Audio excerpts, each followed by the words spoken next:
जय हिंद। इसके पहले वाले लेक्चर में यानी लेक्चर नंबर 9 में हम लोग भारत के प्रमुख धर्मों के बारे में पढ़ चुके हैं। इसमें आता है आपका शैव धर्म, वैष्णव धर्म, भागवत धर्म, इस तरह करके बताए थे कि 72 संप्रदायों का जन्म हुआ था। और इसमें हम लोग देखेंगे उसका रिलेटेड क्वेश्चन जो हम लोग घटना चक्र से उठा रहे हैं। ये आपका घटना चक्र का सेशन होने वाला है और इसमें हम लोग क्या पढ़ेंगे भाई, तो भारत के प्रमुख धर्म। चलिए वीडियो को स्टार्ट करते हैं। उससे पहले हम निकाल लेते हैं कितना पेज नंबर पे है। तो देखिए यहाँ पे शैव धर्म, भागवत धर्म और वैष्णव धर्म यहाँ और भी इंक्लूड हो जाएगा। लिखा नहीं है, कोई दिक्कत नहीं है, लिखा नहीं हम लिख देते हैं। यहाँ आ जाएगा आपका वैष्णव धर्म, यहाँ आ जाएगा वैष्णव धर्म, वैष्णव धर्म, शैव धर्म लिखा है, भागवत धर्म लिखा है। ये आपका किसमें आता है, भारत के प्रमुख धर्म, भारत के प्रमुख धर्म।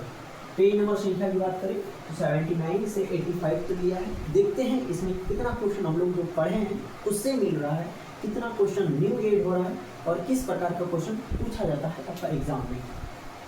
वीडियो को स्टार्ट करते हैं, डायरेक्ट आते हैं हम लोग 79 में। पेज नंबर 79 निकल गया भाई, ये क्या हो गया, अच्छा नीचे कर देते हैं।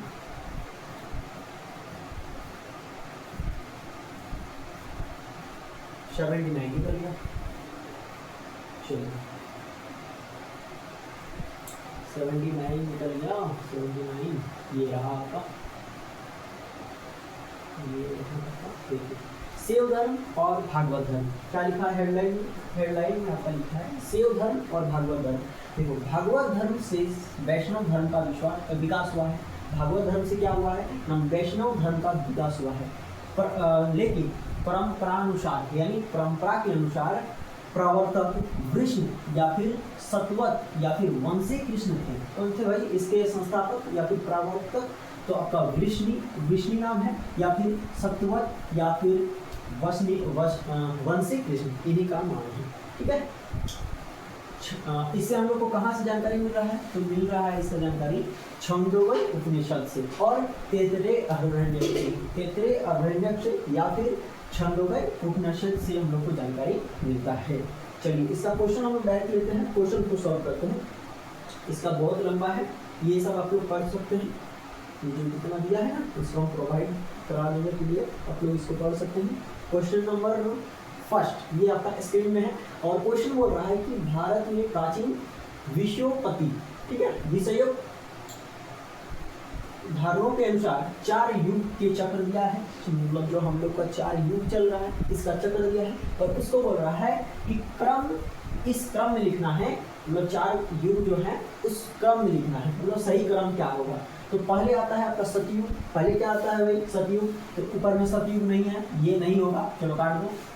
दूसरा में सतयुग, देखो कृत को ही बोला जाता है सतयुग। कृत को क्या बोला जाता है, तो कृत का नाम है और वो सतयुग।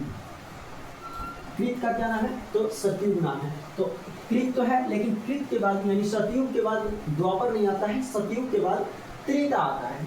तो देखो यहाँ पे भी नहीं होगा, द्वापर है दूसरा नंबर में, नहीं होगा, काट दो।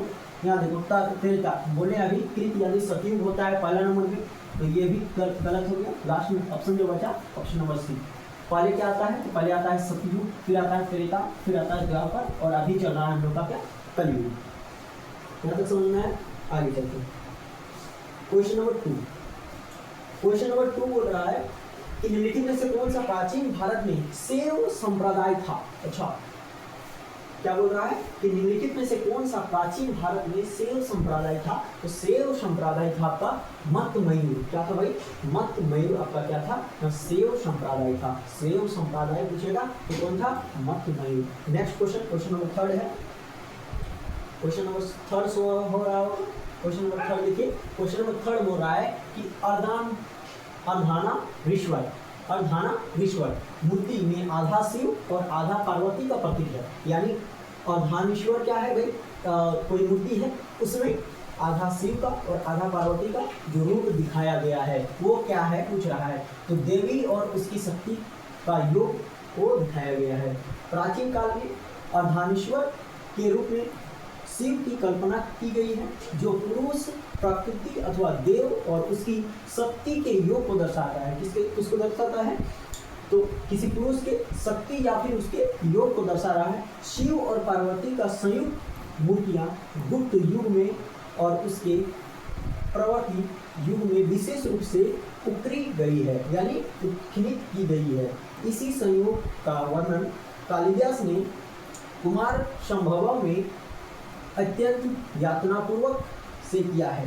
शिव और पार्वती का परस्पर इतना तदात्मक हुआ कि दोनों की सहमति मूर्ति अर्धनागरीश्वर के रूप में समाज में चल गई। नेक्स्ट क्वेश्चन है, नैयार कौन था? तो नैयार कौन था भाई? तो नैयार आपको बोला जाता है, शिव के भक्तों को नैयार बोला जाता है। किसको बोला जाता है? तो शिव के भक्तों को नैयार बोला जाता है। देखो, पूर्व मध्यकाल में भक्ति की भावना का प्रसार मुख्यतः दक्षिण भारत में, विशेषकर तमिल भाषी क्षेत्र में हुआ। भाई जो हम लोग का भक्ति का भावना जो है कहाँ पे हुआ? तो सबसे ज़्यादा दक्षिण भारत में देखने को मिला, और विशेषकर कहाँ? जहाँ पे तमिल भाषा बोला जाता था वहाँ पे। तमिल भाषी क्षेत्र में भक्ति भावना को लोकप्रिय बनाने के लिए दो संप्रदायों की मुख्य भूमिका रही। अच्छा, जो भक्ति भावना को उजागर करने के लिए या फिर भक्ति भावना को और अच्छे ढंग से दिखाने के लिए मुख्य कितनी संप्रदायों का विकास हुआ? तो दो संप्रदाय, जिसमें प्रमुख भूमिका रही। ठीक है, भगवान विष्णु की उपासना करने वाले को विष्णु भक्त, और इसी को कहा गया अलवार, यानी जो भगवान विष्णु की पूजा करते थे उसको कहा गया अलवार, और जो भगवान शिव की पूजा करते थे उसको कहा गया नैनार। जो भगवान शिव की पूजा करते थे उसको क्या कहा गया? नैनार। ट्रिक भी इसका याद रखना है कि भगवान शिव के जो है 3 आँख होते हैं, 3 नैन होते हैं, विष्णु भगवान के तो होते नहीं, तो इसीलिए नैनाकार किसको बोलेंगे? तो शिव भक्तों को बोलेंगे नैनाकार, और अलवार किसको बोलेंगे? तो अलवार बोलेंगे हम लोग विष्णु भक्त। इन्होंने ईश्वर के प्रति व्यक्तिगत प्रेम और समर्पण से मोक्ष प्राप्त का मार्ग बताया, और जाति प्रथा एवं इसकी कठोरता का विरोध किया, यानी जाति प्रथा का विरोध किया। कौन? तो आपके शिव धर्म वाले भी और विष्णु धर्म वाले भी। विष्णु धर्म वाले को क्या कहा गया? तो विष्णु धर्म वाले को अलवार कहा गया, जबकि शिव धर्म वाले को नैनार कहा गया। नेक्स्ट क्वेश्चन नंबर 5 बोल रहा है कि नैनार कौन था? नैनार कौन थे? तो नैनार कौन थे? वैष्णव धर्मयाई, जो वैष्णव धर्म के थे वो थे नैनार? नहीं, शिव धर्म वाले को नैनार कहा जाता है। ट्रिक क्या बताएं कि शिव के जो है 3 नैन होते हैं। शिव के कितने नैन होते हैं? 3। क्वेश्चन नंबर 6 क्वेश्चन नंबर 6 है आपका। क्वेश्चन नंबर 6 बोल रहा है, निम्नलिखित में से कौन सा अलवार संत नहीं है? अलवार संत नहीं है, इसको पहचानना है। तो आपका जो है पोगबोई जो है, पोगबोई जो है ये कौन है? आपका नैनार अलवार संत है। पोगबोई कौन है? तो अलवार संत है। तीरू ज्ञान जो है, तीरू ज्ञान आपका अलवार संत नहीं है। तो ये क्या है भाई? तो तीरू ज्ञान जो है आपका नैनार संत है। ये भगवान शिव की पूजा करते थे। किसकी पूजा करते थे? तो भगवान शिव की पूजा करते थे। कौन? तो तीरू ज्ञान। पोगबोई, पुडम या फिर तीरू मंगाई अलवार संत थे। देखो, पुडम, तीरू मंगाई और पोइगम, कोई गई, ये कौन थे? तो अलवार संत थे। अलवार संत यानी विष्णु भगवान के भक्त। विष्णु भगवान के सब भक्त क्या कहा गया? तो अलवार संत कहा गया, जबकि शिव भगवान के भक्त को नैनार कहा गया। जबकि तीरू ज्ञान कौन है? तो नैनार संत है। नेक्स्ट क्वेश्चन नंबर 7 बोल रहा है कि भागवत संप्रदाय के विकास में किसका देन अत्यधिक था? तो भागवत धर्म का जो विकास हुआ, भागवत संप्रदाय का जो विकास हुआ, उसका सबसे अधिक जो योगदान दिए गुप्त शासक सब दिए। कौन दिए? गुप्त शासक सब दिए। भगवान भागवत अथवा वैष्णव धर्म का चरमोत्कर्ष गुप्त राजाओं के शासनकाल में हुआ।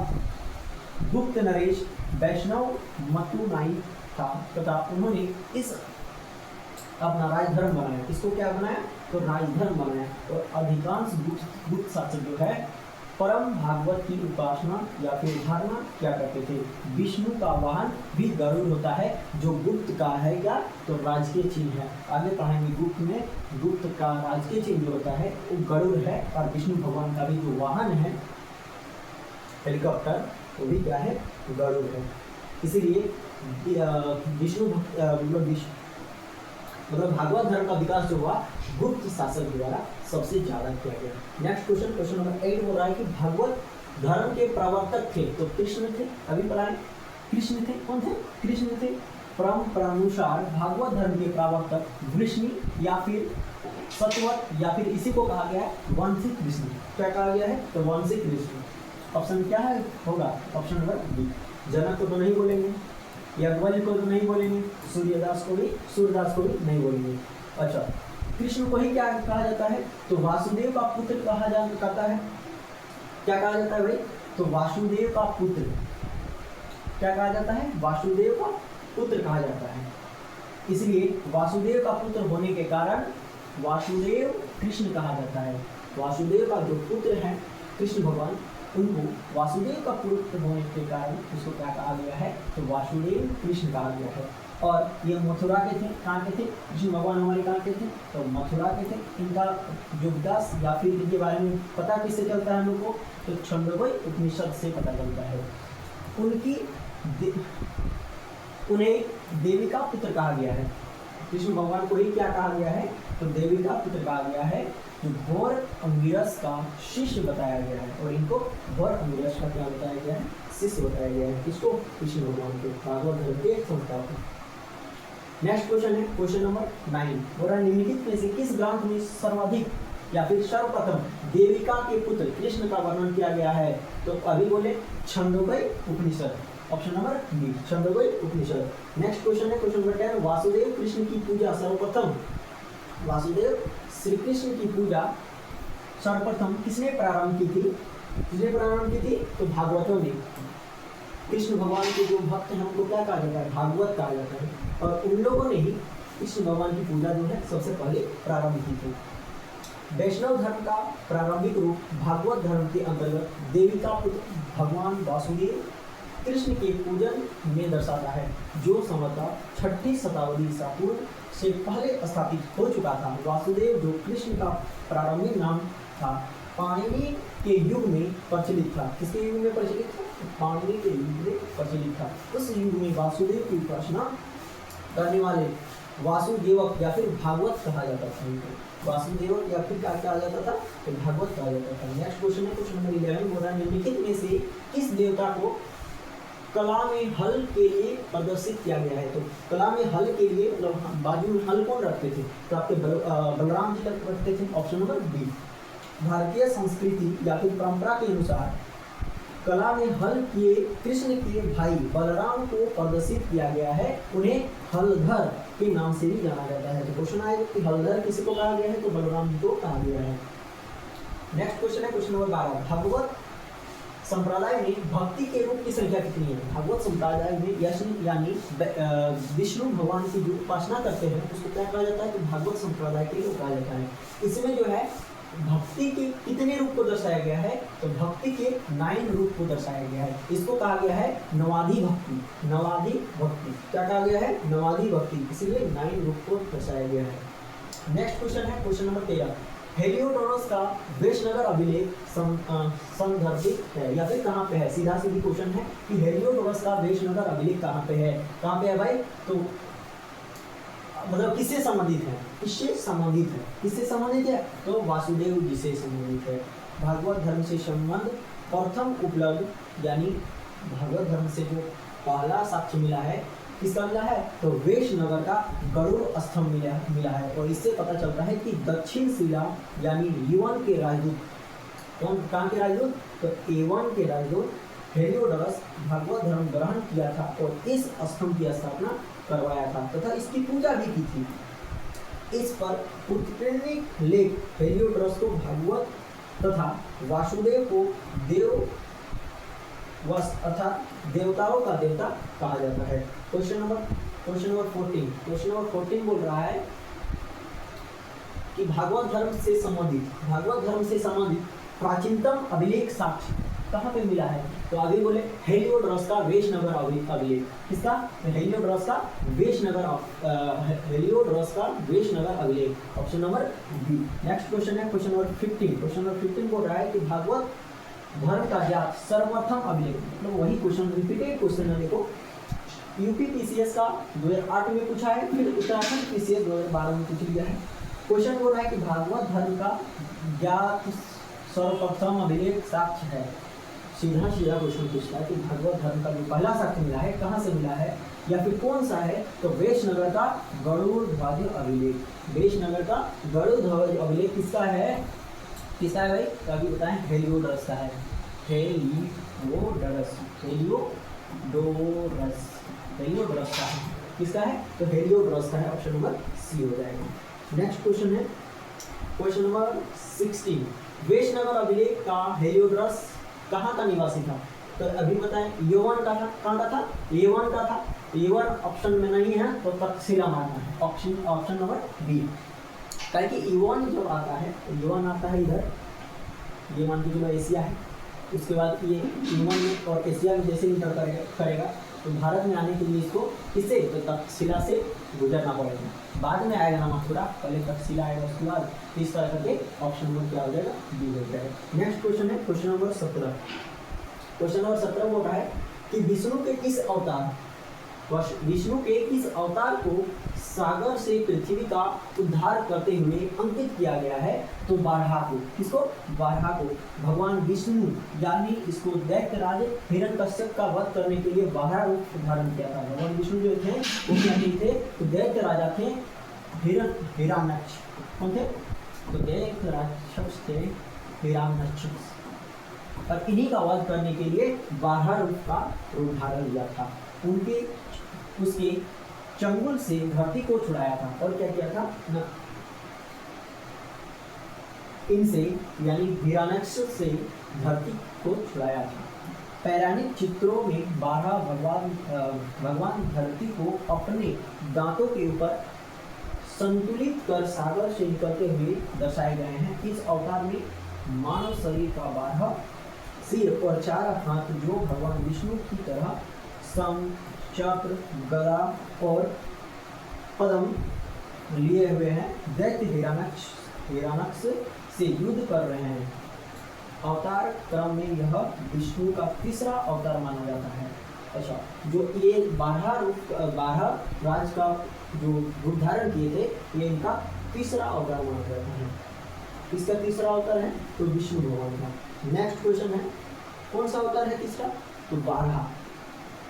नेक्स्ट क्वेश्चन है क्वेश्चन नंबर 18, हो रहा है कि भारत में आस्तिक और नास्तिक संप्रदायों में से कौन सा विभेदक लक्षण है, तो आस्तिक और नास्तिक संप्रदायों में विभेदक लक्षण है वेदों की प्रामाणिकता, यानी जिस आधार पर वेद की प्रामाणिकता मिलती है उस आधार पर हम लोग नास्तिक और आस्तिक को बांटते हैं। राम मूर्ति पाठक यानी भारतीय दर्शन के समीक्षक रूपरेखा के अनुसार आस्तिक और नास्तिक संप्रदायों का वर्गीकरण का आधार कभी वेद प्रमाणों में विश्वास रहा है तो कभी ईश्वर की सत्ता में विश्वास रहा है। परलोक की मान्यता भी इसी वर्गीकरण का आधार रही है, किंतु वेद प्रमाण में विश्वास ही इस वर्गीकरण का सर्वसम्मान आधार बना चुका है। अर्थात आस्तिक संप्रदाय वे हैं जो वेदों की उपासना या फिर प्रामाणिकता को मानते हैं, यानी जो वेदों ने जो प्रमाण दिया है उसको जो मानते हैं उसको बोलते हैं आस्तिक, और जो वेदों की प्रामाणिकता को नहीं मानता है उसको बोलते हैं नास्तिक। जो वेद में भगवान के बारे में बताया गया है उसको जो मानते हैं उसको बोलते हैं आस्तिक, और जो नहीं मानते हैं उसको बोलते हैं नास्तिक। सीधा सा मतलब है। क्वेश्चन नंबर 19 बोल रहा है कि निम्नलिखित में से कौन सा मोक्ष का साधन, मोक्ष के साधन के रूप में ज्ञान क्रम तथा भक्ति को समान महत्व देता है, तो कौन देता है भाई, तो भागवत गीता। कौन देता है, भागवत गीता। गीता में ज्ञान क्रम तथा भक्ति को समान महत्व दिया गया है। भागवत गीता में भगवान कृष्ण के द्वारा निम्नलिखित श्लोक इन तीनों का महत्व प्रतिपादन किया गया है। भगवान जो कृष्ण जो है वो क्या करते हैं ना, गीता के माध्यम से ज्ञान कर्म तथा भक्ति को समान महत्व देते हैं। नेक्स्ट क्वेश्चन है क्वेश्चन नंबर 20। क्वेश्चन नंबर 20 को राय के निम्नलिखित में से कौन सा गीता का मुख्य शिक्षा है, तो गीता का मुख्य शिक्षा है आपका निष्क्रम कर्मयोग। निष्क्रम कर्मयोग। Option number D.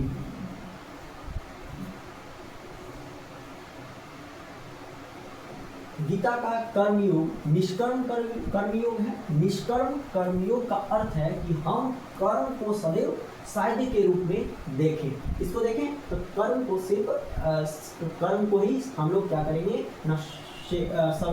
सदैव साध्य के रूप में देखें या फिर देखेंगे, उसे कभी भी साधन के रूप में ग्रहण ना करें। इसका मतलब है तो कर्म योग निष्कर्म का मतलब है। नेक्स्ट क्वेश्चन है क्वेश्चन नंबर 21। क्वेश्चन नंबर 21 बोल रहा है कि निम्नलिखित में से कौन प्रस्थानत्रय से सम्मिलित नहीं है। तो भागवत जो है यह आपका प्रस्थान त्रय से सम्मिलित नहीं है। उपनिषद, ब्रह्मसूत्र और भागवत गीता को वेदांत की प्रस्थानत्रय कहा जाता है, क्योंकि ये वेदांत के सर्व प्रमुख ग्रंथ है। इसके ग्रंथ है तो वेदांत के सर्व प्रमुख ग्रंथ है। इनमें भी उपनिषद मूल प्रस्थान और शेष दो उन पर आधारित माने जाते हैं। वेदांत के आचार्यों में जिन्होंने ब्रह्मसूत्र पर भविष्य लिखकर अपने वेदांतों की प्रतिष्ठा की है, उन्हें शंकराचार्य से सबसे प्राचीन है। क्वेश्चन नंबर 22 बोल रहा है कि वह प्राचीन स्थल जहाँ पर 60,000 मुनियों की सभा में संपूर्ण महाभारत की कथा या फिर कथा का वचन किया गया था, तो वह है आपका नैमिषारण्य। उत्तर प्रदेश के सीतापुर जनपद के नैमिषारण्य में 60,000 मुनियों का निवास माना जाता है। कहाँ पे? तो सीतापुर कहाँ है? तो उत्तर प्रदेश की जनपद है वो सीतापुर, और वहीं का एक स्थान है नैमिषारण्य, और वहाँ पे 60,000 मुनियों का निवास स्थान माना जाता है। यहीं पर सुक्त गोस्वामी सैनिक और अन्य मुनियों के सक्षम समूपन महाभारत का वचन तब किया था जब वे यज्ञ संपन्न कर रहे थे। इसके पूर्व महाभारत की कथा और वचन वैश्यम प्राय से राजा जन्म में के लिए किया गया। नेक्स्ट क्वेश्चन नंबर 23 बोल रहा है कि रामायण में किस कांड में राम और हनुमान की पहली भेंट वो बताया गया है या फिर वर्णन किया गया है। तो कनिष्कंधा कांड भी बताया गया है। Option number 1। रामायण को लिखा है भाई, तो रामायण लिखा है आपका रामायण के रचयिता वाल्मीकि थे। कौन थे? रामायण को लिखा है तो वाल्मीकि ने लिखा है। किस भाषा में लिखा है? तो संस्कृत भाषा में लिखा है। इसमें कुल 7 कांड की या फिर बोले तो 7 अध्याय की चर्चा की गई है। इसका चौथा कांड का नाम है कनिष्कंधा कांड। कितना कांड का नाम है कनिष्कंधा? तो चौथा कांड का नाम है कनिष्कंधा, जिसमें राम और हनुमान की भेंट तथा बलि वध और सुग्रीव के वरण शासक बनने का वर्णन किया गया है कनिष्कंधा कांड में। क्वेश्चन नंबर 24 बोला है कलिका पुराण में किस धर्म से संबंधित है? कलिका पुराण जो है आपका शक्ति से संबंधित है। शक्त से कलिका पुराण शक्त धर्म से संबंधित है। कलिका पुराण को कलि पुराण भी कहा जाता है। यह हिंदू धर्म का शक्तवाद परंपरा के 18 पुराणों में से एक है। क्वेश्चन नंबर 25 पुरी में रथ यात्रा किसके सम्मान में निकाली जाती है? तो किसके सम्मान में निकाली जाती है? सबको पता है कि भगवान जगन्नाथ के सम्मान में निकाली जाती है। प्रतिवर्ष आषाढ़ माह में शुक्ल पक्ष के दिन उड़ीसा के पुरी में भगवान जगन्नाथ या फिर इसको बोलते हैं कृष्ण भगवान, उन्हीं को बोला जाता है जगन्नाथ, बलराम और सुभद्रा के सम्मान में रथ यात्रा जो है निकाली जाती है। क्वेश्चन नंबर 26 है, बोल रहा है कि नासिक में कुंभ मेला निम्नलिखित में से किस नदी के तट पर लगती है? तो नासिक में जो कुंभ मेला है वह आपका गोदावरी नदी पर लगती है। गोदावरी नदी पर लगती है। नासिक में प्रत्येक वर्ष 12 वर्ष के अंतराल में कुंभ मेला गोदावरी के तट पर लगता है। कुंभ मेला नासिक के अतिरिक्त और कहाँ लगता है? तो हरिद्वार में लगता है। और कहाँ लगता है? तो आपका प्रयाग में लगता है, और एक जगह में उज्जैन में लगता है। तो नासिक जो आपका कुंभ मेला है ये आपका भारत के 4 स्थानों में लगता है। कहाँ कहाँ? तो नासिक में, हरिद्वार में, प्रयाग में और उज्जैन में। जो नासिक है, नासिक आपका गोदावरी किनारे पे है, इसीलिए नासिक के गोदावरी नदी में लगती है। और हरिद्वार में गंगा तट पर लगती है। फिर प्रयाग में जो है, प्रयाग में जो है गंगा और यमुना का जो संगम है वहाँ पे लगती है। 2025 का कुंभ मेला लगा था कहाँ पे? तो संगम में लगा था। और उज्जैन में जो है क्षिप्रा नदी, उज्जैन में क्या है? क्षिप्रा नदी। उज्जैन कहाँ पड़ता है? तो मध्य प्रदेश में। तो क्षिप्रा नदी के तट पर लगता है। कौन सा? तो Kumbh Mela. Question number 27। Question number 27 है कि सूची 1 को सूची 2 से मिलाना है। दिया है धर्म, दिया है धर्म दिया है, और उससे रिलेटेड क्या दिया है? तो उससे रिलेटेड दिया है उसके पवित्र स्थल।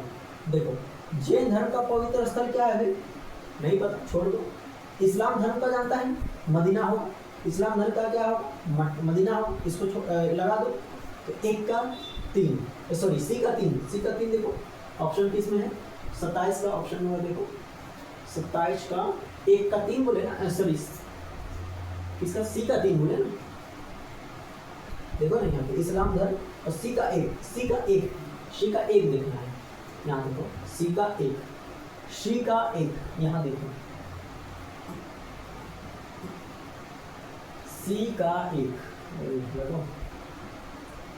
सी का 1 ये होगा या फिर ये होगा। 2 तो एलिमिनेशन से हटा दिए, क्योंकि हमको कंफर्म पता है कि इस्लाम धर्म का जो पवित्र स्थल है कहाँ पे है? मदीना में है। उसके बाद आगे देखो, छोटा कर देते हैं थोड़ा सा, देखिएगा सही से।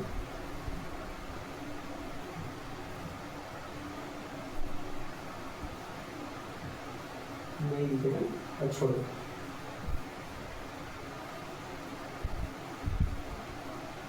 दूसरा देखो जैन धर्म का पावापुरी। जैन धर्म का नहीं पता। हिंदू धर्म का पता है ना, वाराणसी होता है पवित्र स्थल। हिंदू धर्म का पवित्र स्थल क्या है? तो हिंदू धर्म का आपका बनारस है। कहाँ पे? काशी बनारस, यानी बी का 4 जिसमें है लगा दो। बी का 4 ऑप्शन नंबर क्या हो जाएगा? बी का देखो 4। पहले क्या बोले थे? सी का 1 दोनों में था, इसमें हम लोग नहीं निकाल पाए आंसर। 2 को यहीं पे एलिमिनेशन करके हट गया था।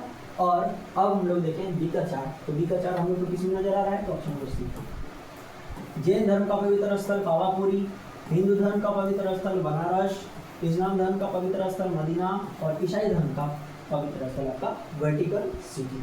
कहाँ पे है? Vatican city. इसी के साथ भारत के प्रमुख धर्म जो था उसका सारा क्वेश्चन हम लोग सॉल्व कर लिए। देख रहे हैं कि क्वेश्चन बन रहा है, कोई दिक्कत नहीं है। इसके नेक्स्ट वीडियो में हम मिलते हैं महाजनपद के। आप लोग को बताएं हैं कि 16 महाजनपद का उदय हुआ, जिसमें महिष्मती महाजनपद और मगध महाजनपद सबसे श्रेष्ठ है। मगध महाजनपद में कुल 7 राजवंशों ने शासन किया। अब इसके बारे में हम लोग पढ़ेंगे। मिलते हैं नेक्स्ट वीडियो, तब तक के लिए जय हिंद।